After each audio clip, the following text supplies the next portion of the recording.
Hello, welcome back to the Brendan O'Neill Show with me, Brendan O'Neill, and my special guest this week, Tony Sewell. Tony, welcome to the show.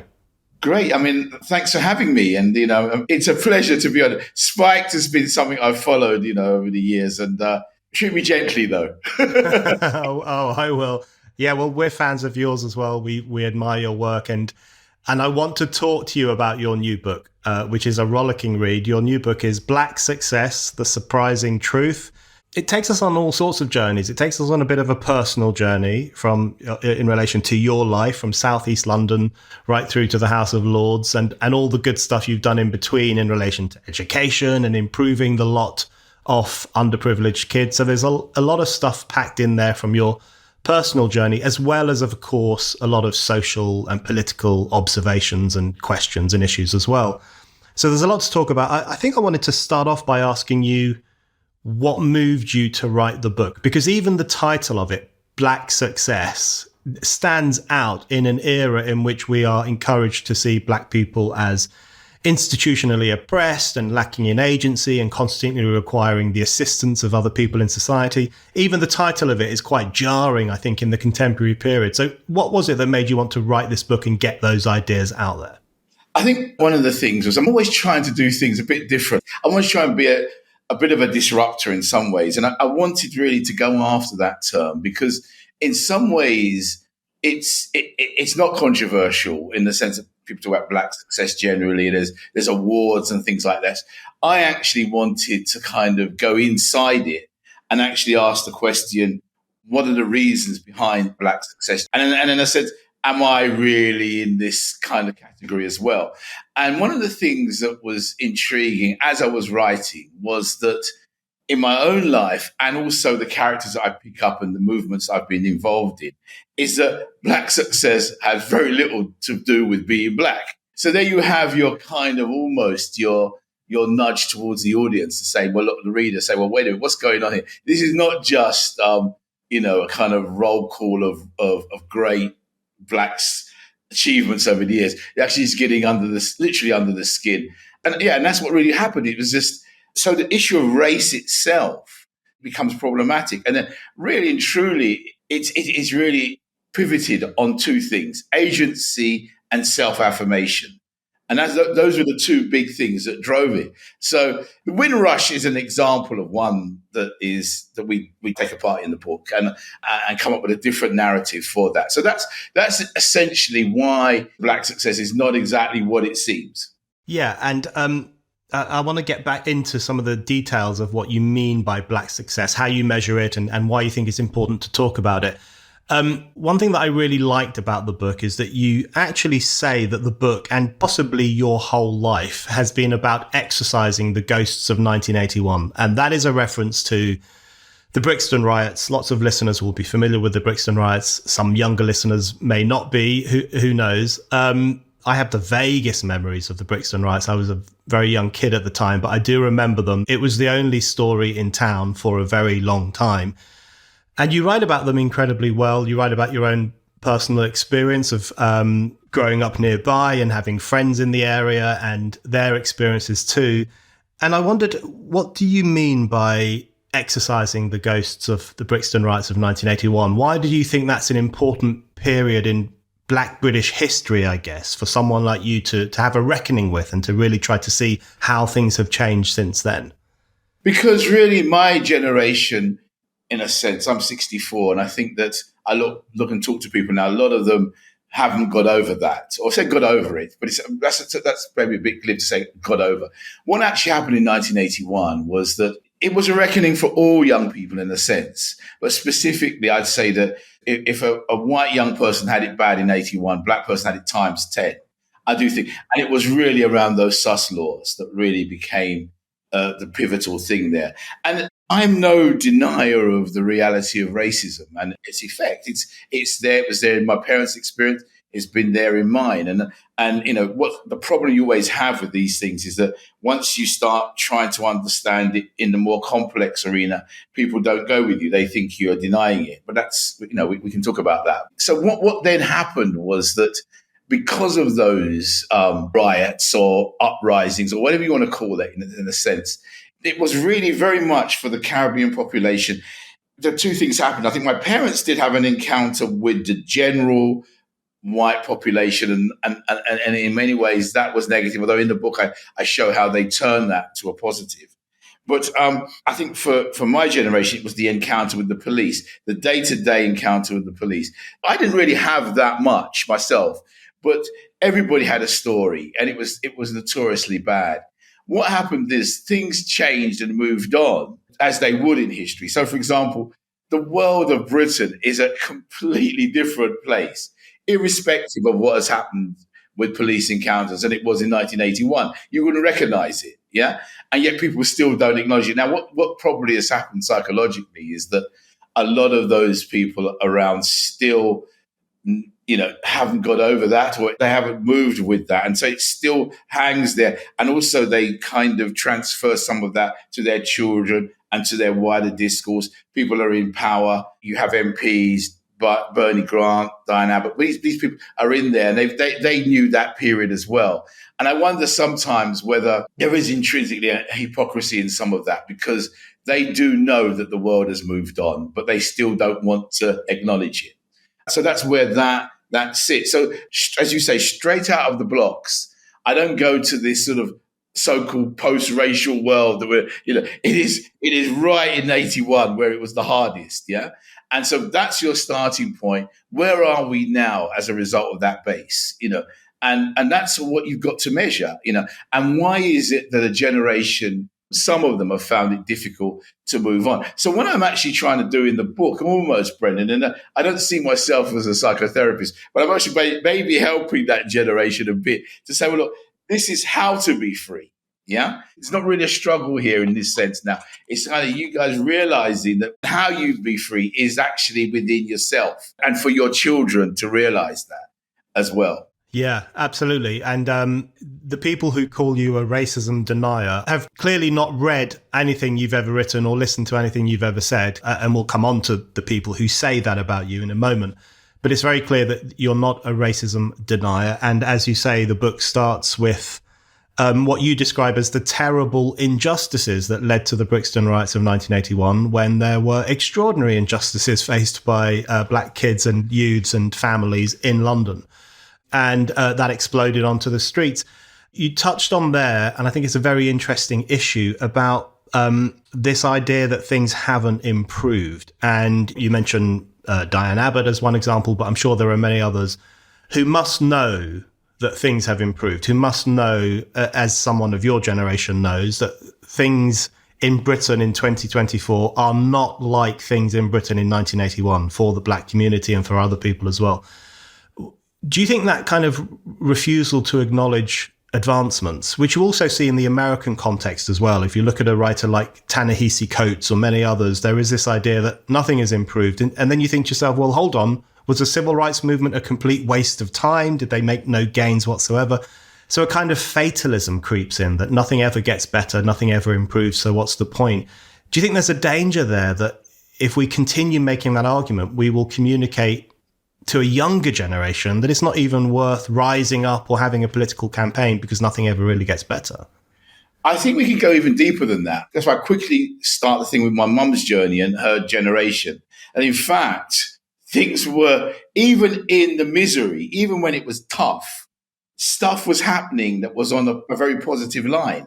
So it's all in the language and it's all in the communication. People think that, for example, if you're facing the reality of some kind of disadvantage, that in fact, at the same time, you're actually powering along and doing well, that somehow one cancels out the other. So, but what happens is you can't have that going on at the same time. So it's not that things have improved so that it's completely gone away. The thing persists, but it's definitely not as worse as it was. So there's something going on in, as you say, in this persistent narrative that can lock you in and not really then enjoy all the successes you should do.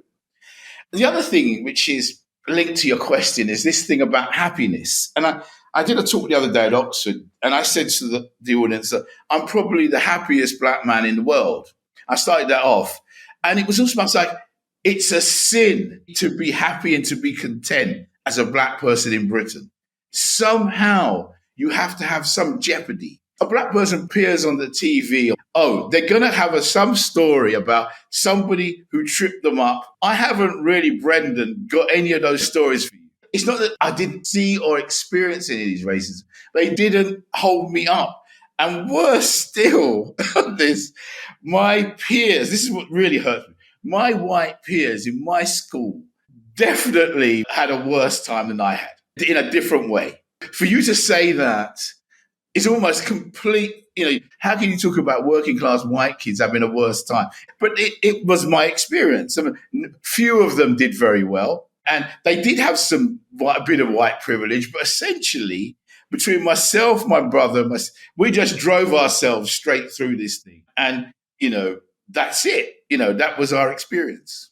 I want to ask you also about how it's possible that some of the older black community in the UK has internalized some of the terrible experiences they had in the 50s, 60s, 70s, 80s, and maybe pass that on to their children, their grandchildren. That could be one explanation for some of the culture of fatalism around black improvement and black success and so on in the UK. But you also mentioned in the book an issue that I find very grimly interesting, which is you talk about there is a culture at the moment often coming from well-meaning but patronizing white people, which says that black people have no control and no agency over their experiences, and that the system is inevitably stacked against them and always hostile to them. Now, I'm pretty sure every listener will know exactly the kind of culture you're talking about there. There is this kind of, guardianista type of person, a well-meaning member of the liberal elite, often from a very middle-class white background, who will talk about, the demonic force of structural racism and the terrible impact it has on black communities. And there is a moment, isn't there, where what thinks of itself as solidarity actually becomes a very paternalistic pity almost for sections of society, and even worse, projects the message that those sections of society can never really improve unless we, the good white people, unless we give them a leg up. It poses as anti-racist, but it actually contains a bit of racial paternalism, some of that contemporary culture. Let me give you a story that isn't in the book. Oh, it is in the book. I think it's there somewhere. Sometimes I can't remember my own book. When I was at university, over that 81 period, or near the end. And I did a play called Dutchman by Leroy Jones, which I advise everybody to go and read again. Yeah, it's only 60 pages, so you get through it quick. And Dutchman, Leroy Jones, is interesting. It's set in the subway in America, but what we did in our thing was we did it in a London Underground. And what it was is it's the interaction between Clay, which I played, and Lula, the white girl on the train. Essentially, what happens is I get on the train. So I'm sitting on the train, and then she gets on, and she has this apple. So there's an Adam and Eve sort of thing going on. She comes across and then basically says, because I'm wearing a suit and everything else, that somehow I'm this buttoned up black man who's kind of an Uncle Tom figure who doesn't understand the reality of racism and everything. And she says that in the end, she goes on and on and on. But essentially what her message is exactly what you're saying, is that you really, in a sense, should be out there, preaching against all this racism and how systemic it is. And then I turn around and I turn around and say, it's really about you, isn't it? It's about you and your power. So in the end, as I lean across to her, she stabs me and then I die. They take me off. And then another black guy comes on. And so she's a serial killer, the black man who just wants to be himself. But essentially what you're saying is that there are Lula figures out there. I mean, men and women to a certain extent. What they don't understand is that they are actually killing your agency, because that is the key in all of it. Because primarily they want the power. They want the say. I think this is where it gets kind of quite dangerous, and I think that there are people that are difficult. But I must say this, Brendan, and I've shifted a little bit away from this. I'm not absolutely sure that those people actually do control the whole kind of sense of what is in Britain. I think there's probably just a whole set of reasonable, ordinary people who may or may not read The Guardian. They're not invested in any of these things at all. For me, I think what I want my book to do is I'm kind of less interested in those Lula figures. I'm more interested in just talking to just ordinary people who've got no skin in the game, you know. It's quite interesting because the person who read my copy for spelling mistakes, an ordinary white guy just read it. It's really interesting, his story. Because to me, he had the most powerful reaction to this book. He wrote to me offline and he said, "Look, Tony, I'm just an ordinary white guy out in the up north here, and I'm just reading your book." And what he kind of understood was that there was a message for him in there as well, because this is not just about success for black people. It's also for anybody who is, in a sense, under this pressure of saying that the system is totally against you. Hi, it's Brendan here. I want to invite you to my next very special live recording of this podcast. On Thursday, 21st of March at 7 p.m, I will be joined by the brilliant Matt Ridley, a science writer and the co-author of Viral, The Search for the Origin of COVID-19. Matt and I will be live and in conversation via Zoom, talking about the cover-up of the lab leak theory, the dire consequences of lockdown, the perils of net zero, and other things too. We'll also be taking questions from you, the audience, so if you have something you want to ask Matt, now is your chance. This is a free event exclusive to Spiked supporters, our online donor community. If you're already a Spiked supporter, you can sign up for your ticket now on our online donor hub. If you're not already a Spike supporter, now is the perfect time to become one. For as little as £5 a month, you can get your ticket to this event, plus you'll enjoy loads of other exclusive perks like ad-free reading, access to our comment section, and to other free events like this one. To become a Spike supporter, go to www.spiked-online.com/supporters. That's www.spiked-online.com/supporters. I'll see you there on Thursday, the 21st of March at 7 p.m. with Matt Ridley.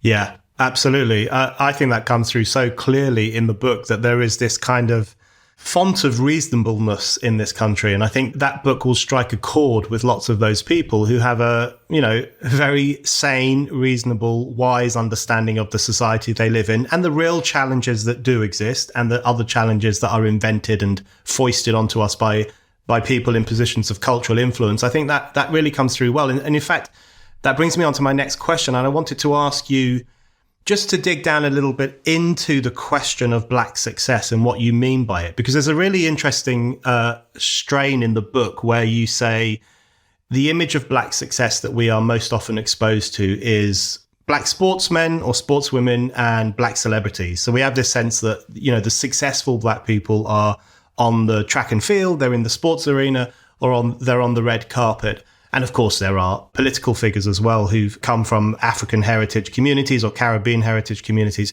But that's generally the image we have of black success. But what you argue in the book really convincingly is that there is a whole other swathe of black success out there, which is, maybe more ordinary, more everyday. It's to do with attainment in exams. It's to do with home ownership. Afro-Caribbeans in Britain have a large home ownership levels. It's to do with pay at work, all these things that many people might see as mundane, but are actually very important markers of success for a community. So could you just say a little bit about how you understand black success in the real world, not just in these fantasy worlds that most of us will never get into?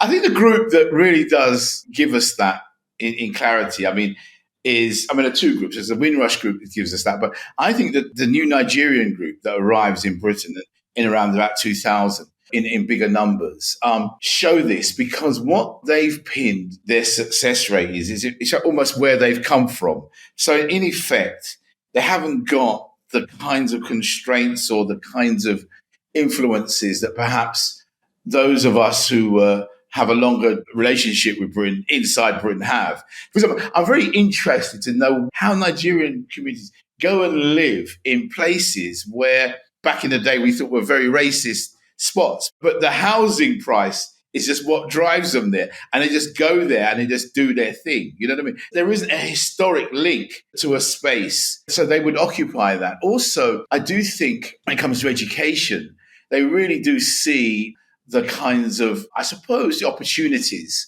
And that's what drives them. And I think there's some other factors involved in success that are determining it. For example, there's clearly a parallel between family and success. So that group in particular, the numbers are very clear, have less single parent situations than the Caribbean.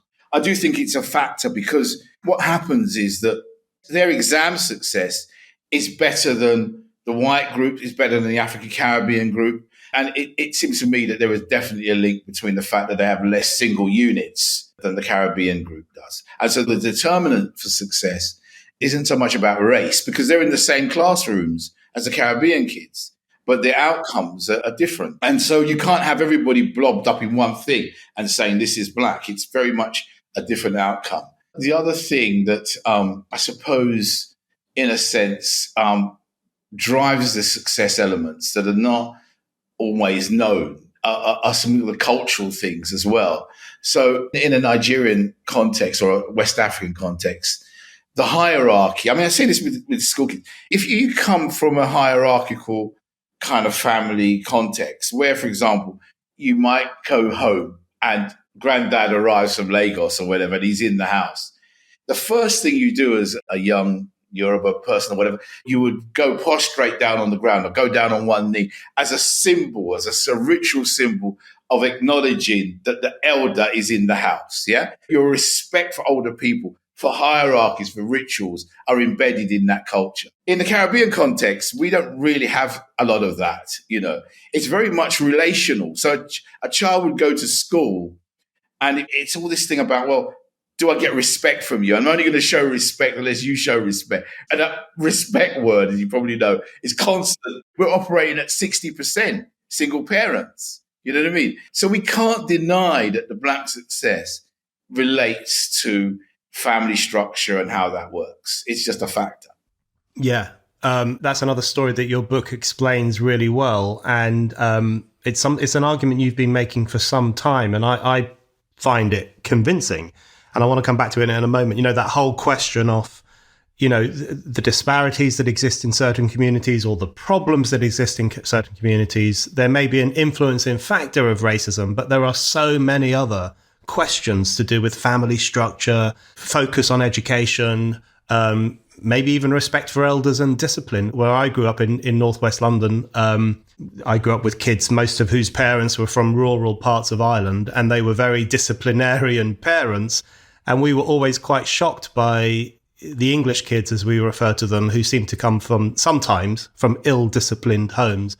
And there was always a bit of a difference between your world experience as a consequence. It's interesting that it would be seen as controversial to bring in precisely the kind of questions that you bring in this book and your other work, which is the questions of how are kids socialized? How are they brought up? Isn't it better if they have a father as well as a mother in the home? It's strange that those kinds of questions have come to be seen as very controversial, isn't it? Because race is so dominant, and what my detractors will say is that, oh, Tony, you can't raise that. That's dividing and ruling the black community. When in fact, actually, it's more helpful because in policy terms or in terms of how you deal with different children, you then can produce things that would support those single parents or whatever it is that you're trying to target in terms of when I was a school teacher, one of the things that was quite clear to me was in these fraught family situations, it was good to bring in the different parents and get their perspectives. So you can then get behind some of the real issues instead of just this, oh, well, it's a political thing and it's divide and rule. And then, of course, back to your hypocrisy thing, some of this comes down to money as well. If you're a single black woman, maybe, and you've got a good career, etc., you may be able to finance some of this, And so you can't then make the generalization that this is good for everybody, Those families that need the support, you should be saying, well, look, okay, I'm doing well, fine, but other single parents may need some help. It's not a case. This is where it gets very sensitive, Brendan. And I do think that people don't get and refuse to get it because they think you're going after the single parent. There is some form here. Back in the day, I say back in the 70s as well, I think that there was a kind of blame the single mother sort of story narrative going on. And I think that has carried on into our culture. so that we're unable then now to really look at this in a more sophisticated way. So, everybody was blaming the single parent, and that was wrong. It was more complicated than that. However, it's quite clear to me that it's back to this thing about Black success, that if you're going to really drive this success forward, you've got to have family structures that work. Yeah, absolutely. I couldn't agree more. And I wanted to touch on some of the interventions that come from the top down to assist kids who are falling behind in various ways. And you describe really well in the book how some of those interventions can actually do more harm than good. So there's a really fascinating section on education, an area you know very, very well. You were a teacher. You've worked in the realm of education for a long time and educational improvement. And you've got this really great section where you talk about how some of the targeted programs, especially for Black boys in education, actually have the wrong focus. So they often focus on either tackling supposedly racist teachers. So it's about reprimanding the teachers who are seen as being unwittingly racist, perhaps.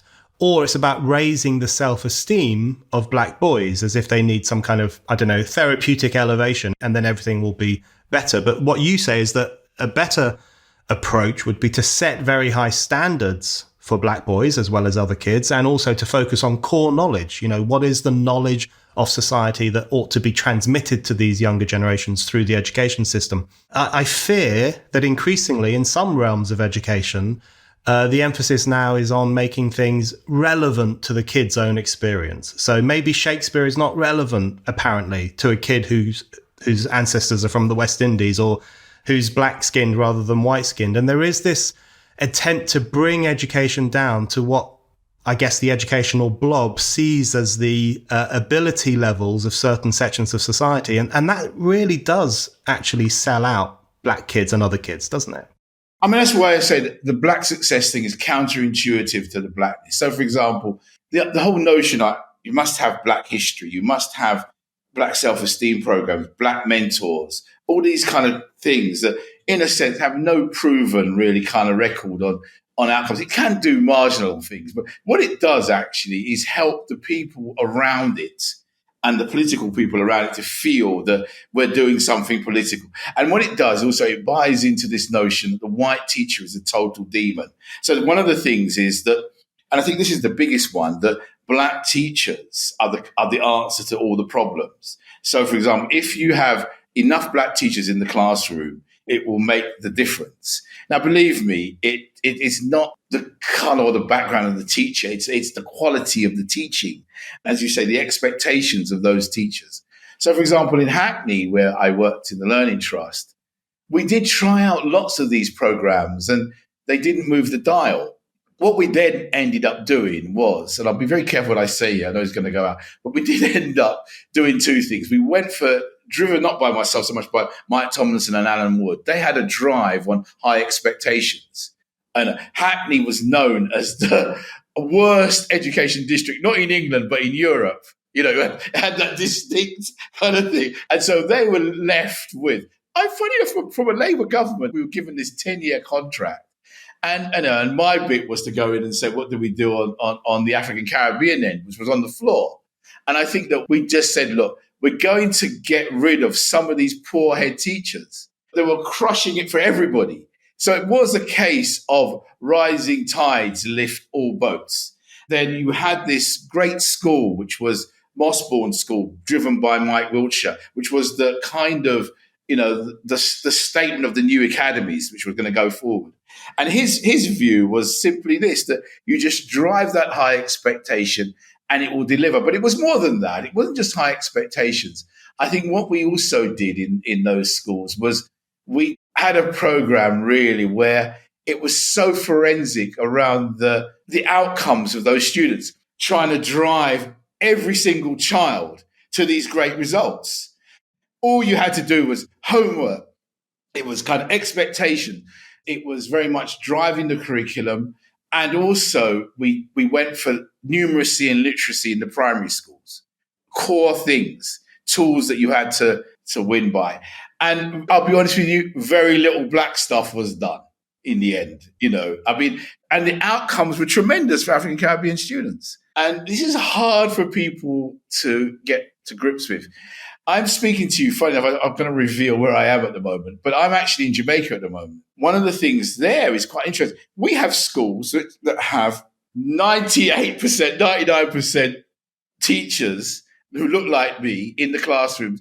And the education system for a lot of the poor kids is collapsing. And it's for these other reasons. It's not that the kids are not seeing teachers that look like them. They're getting that. The thing isn't working. So, you're absolutely right. Is there something else about other than race that's driving this thing towards success or not success? Yeah, absolutely. That's very well put. And there's another thing you touch on in the book in relation to some of the remedies that are put forward that might not be as useful as we think. And this touches on a point you made earlier as well about single parent families. So in the book, you refer to them as flaky role model schemes, where you have, role models are provided for black kids or other disadvantaged kids. And I'm sure these role models schemes have the best intentions. And I'm sure some of the role models who are provided, the Big Brother style things that people do, I'm sure they're very good at what they do and I'm very caring people. But you do make the point in the book very well, I think, which is that a flaky role model provided to you by the state or the school or whoever just cannot take the place of a father figure. And as we've already said, that is a strangely controversial thing to say in this day and age. But anyone who grew up with a father, especially if they grew up with a good father, will know that it's true that they play an incredibly important role in a kid's life. In the book, you talk about how actually a father becomes more important around the ages of 11, 12, 13, especially with boys who are hopefully going to turn into gentlemen and be disciplined and in control and affirmative when necessary and so on. So just touch a little bit on that. How much do you think the absence of father figures in some kids' lives is a problem? And what might the solutions to that be? If role models don't work and often a father figure is absent, is there anything that can be done to plug that gap, or is it just a far broader problem? Yeah, I'm going to be careful here because there'll be women listening to this who'll say, well, wait a minute, I'm in a single parent situation. I've got a son or sons and they're doing very well. Thank you, Tony Sewell. So, you can't just make these generalizations about us, and you're making, I hate categories of people and things like that. You've got to watch what those mothers are doing, really, in a sense. They're fairly resourceful around their boys and they're over it and they've got that drive. What clearly we're not doing enough of is looking at what does happen to too many boys in terms of the adolescent period, almost biologically, almost socially. And particularly the pressure that's on them is to do with the peer group. It's an enormous masculine thing, these rites of passages that we all go through as boys, and it doesn't really matter. I know there's a range of masculinity, but there's so much evidence on this that, young men go through a particular period. And we know this because you only have to look at our youth justice system. I used to work on the youth justice board, and believe me, we only locked up a few kids, but I'll give you the number, Brennan. I got the number in my head. At the time, it was 897 kids we locked up. And there were 3 girls. Only 3 girls were locked up in the whole of the youth justice system. So clearly something is going on here. So if you look at the negativity area, and I'm not saying that girls don't have issues, it could be on a different level, but those numbers, how do you actually then get those boys to get some of that biological stuff that's inside them into a kind of way of tracking it so that it's useful and purposeful rather than negative? Now, what I had from when I was teaching was mothers coming up to me saying, I can't control him. That was the words. I cannot control him. I don't know. His dad's not here. I cannot control the situation. Help me, please. Yeah? Now, if you're somebody in the garden, whoever, you're writing about this, say, Tony is trying to put a stereotype on single mothers. So no, they want help. And we're denying them the help because of the politics. Of that 897 boys in that youth justice system, 98% of them are from single parents, without a doubt. Yeah, absolutely. No, it's something that absolutely needs to be talked about in the kind of way you do in the book, which is sensitively and with all the right information and with some very good ideas too.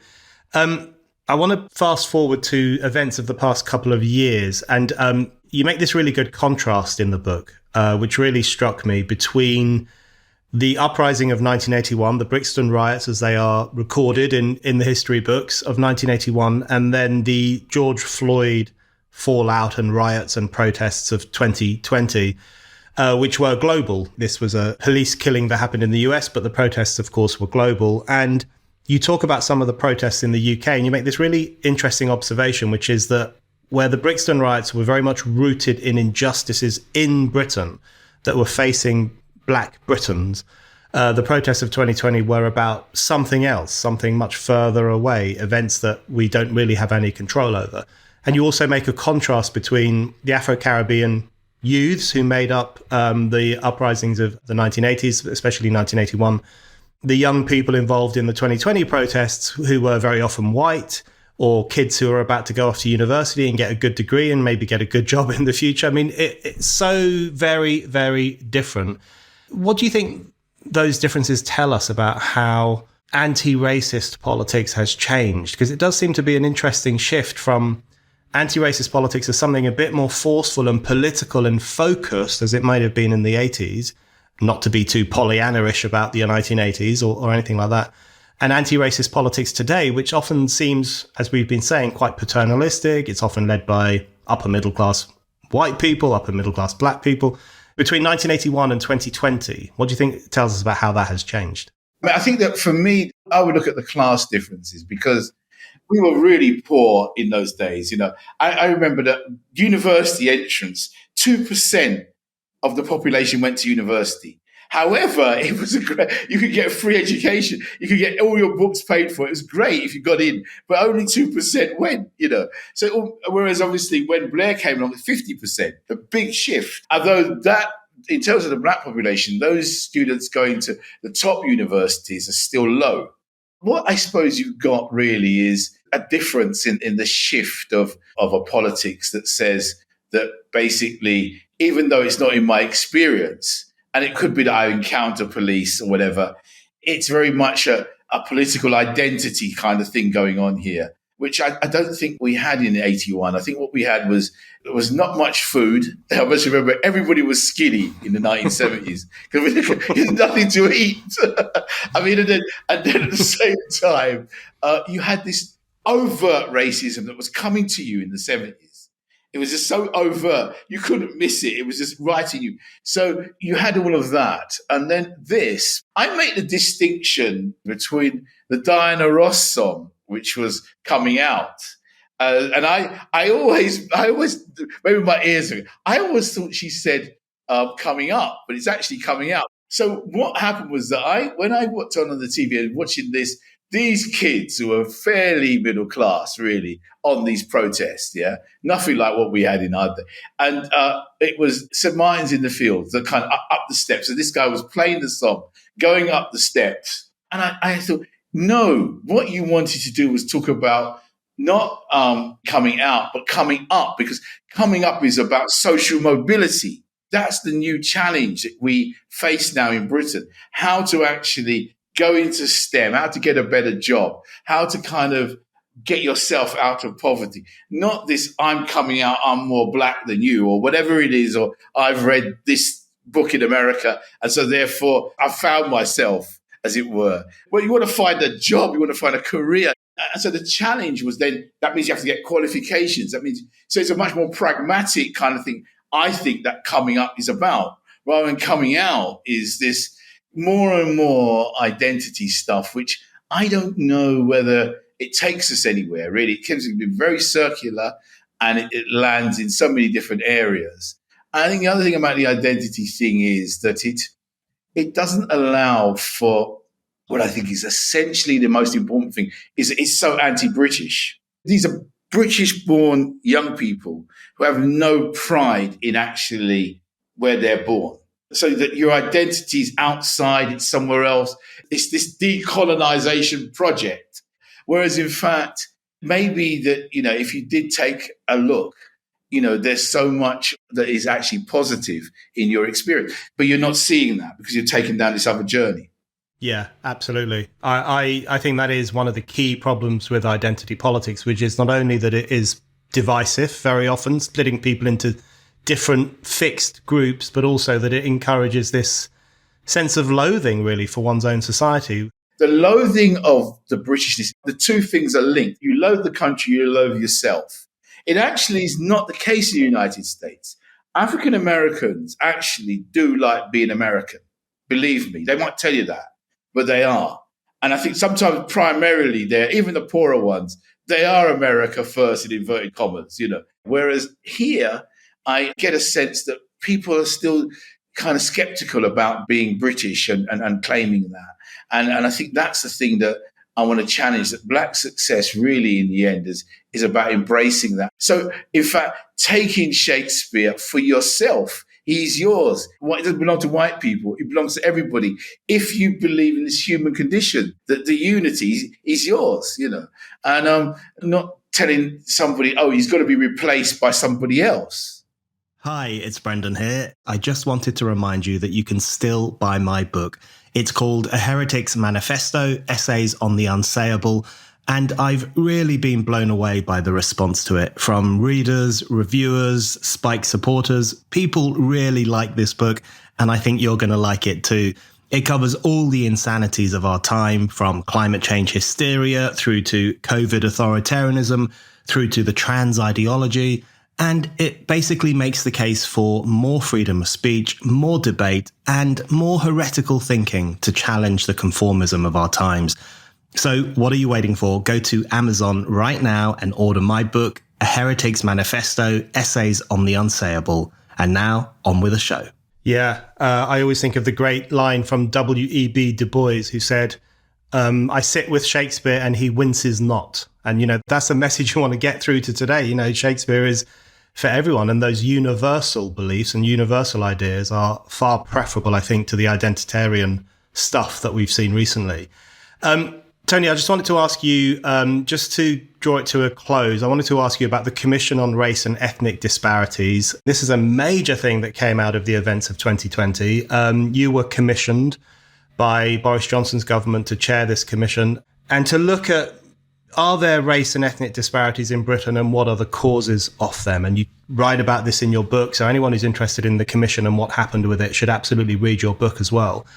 And you made it very clear in the report of this commission that there are still disparities between different groups in society. That's a bad thing. But then not all of them can be explained by racism. And that it's worth thinking about what can be done to address those disparities, how we can understand them, and whether, even though racism still exists, can we call Britain an institutionally racist country? So it was a very interesting report. I think it was appreciated by lots of ordinary people out there, but you will know, of course, there was a vicious reaction from sections of the establishment and the commentariat. You were compared to Joseph Goebbels at one point. What did you make of that fallout from the commission? Were you shocked by it? Because it seemed, even to me, who's used to seeing these kinds of debates playing out in a pretty crazy way, it seemed to me to be, even by those standards, it was really over the top and really vicious at certain points. What did you make of it? What I made of it was quite interesting. That people now read, I think, if they bother to read it, because that's the other thing. A lot of people didn't read it. But what was interesting was that, to be honest, the report was very, very reasonable. It wasn't as if it was like on the extreme of anything. What actually was happening was that people were reacting prior to the report, because I got a lot of this stuff before I wrote anything, yeah? And the politics around that was very clear, and I got this from Guardian journalists who I know, is that because it was commissioned by Boris Johnson, they said that they were going to go after this irrespective, because it was him that was the commissioner of it. And I do think that politics played into this. So you already had people already ganged up against it before a word was written.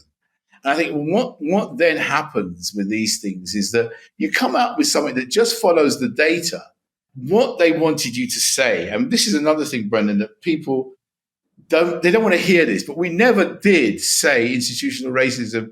We didn't deny that it existed in the report.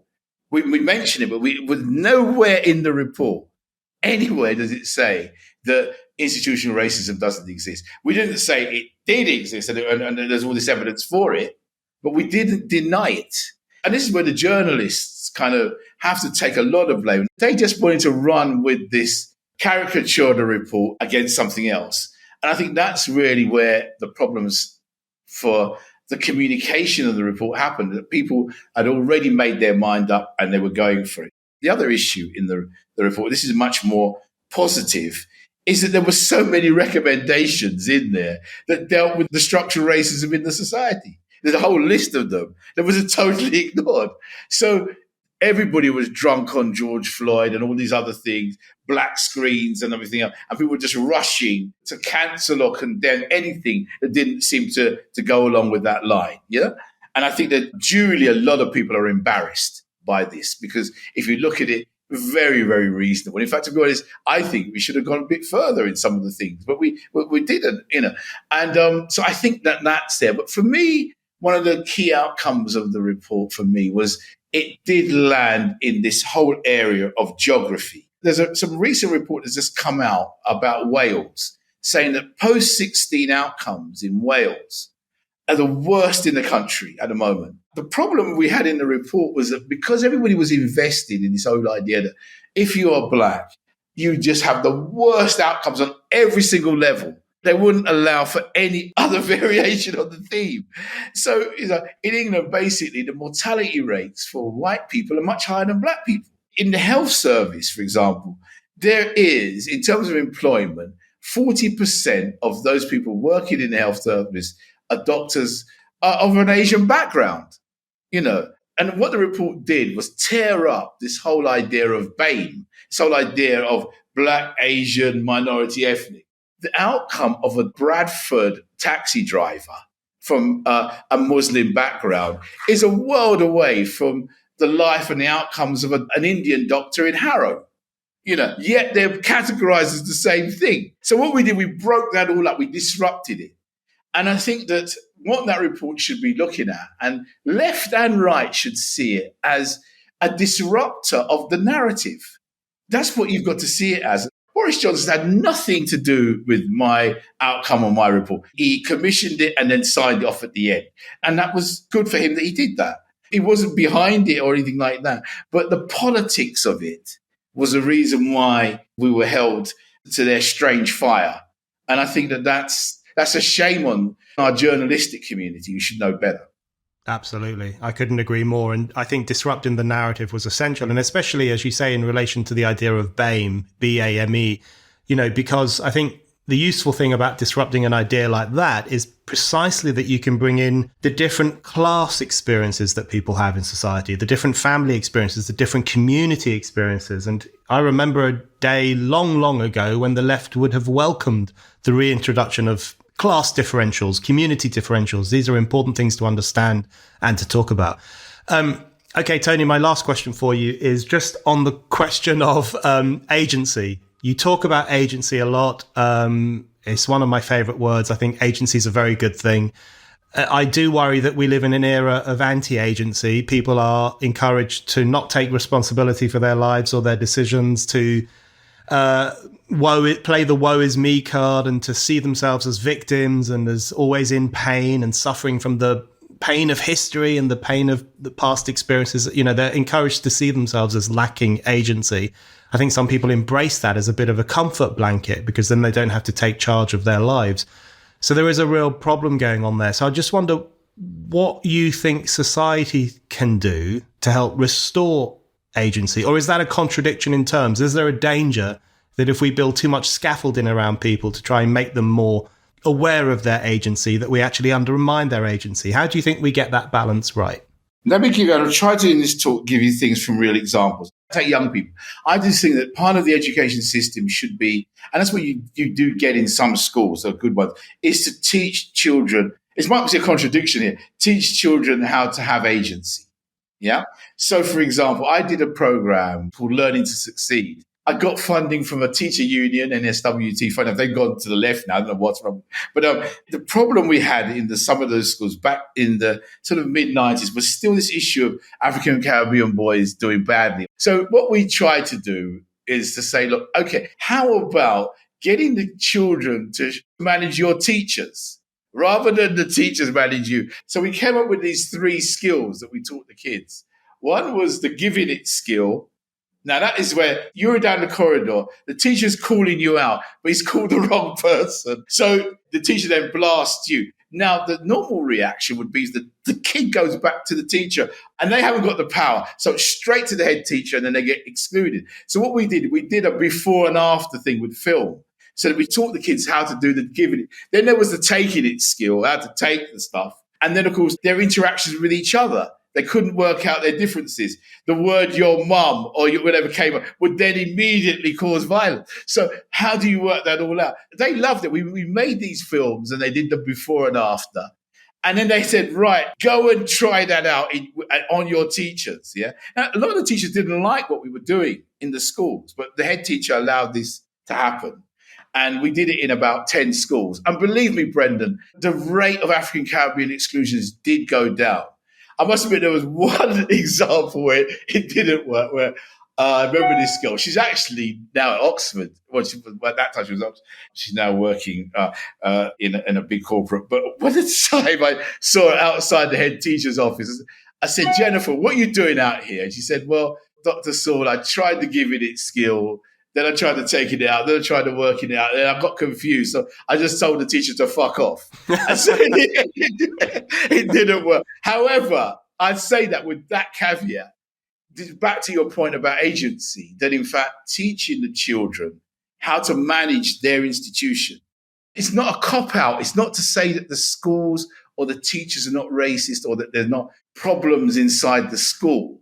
But this new idea of taking it on yourself and driving that is key to success. Counterintuitive to the notions of Black success, which is, oh, well, I'm only successful when I've actually beaten racism.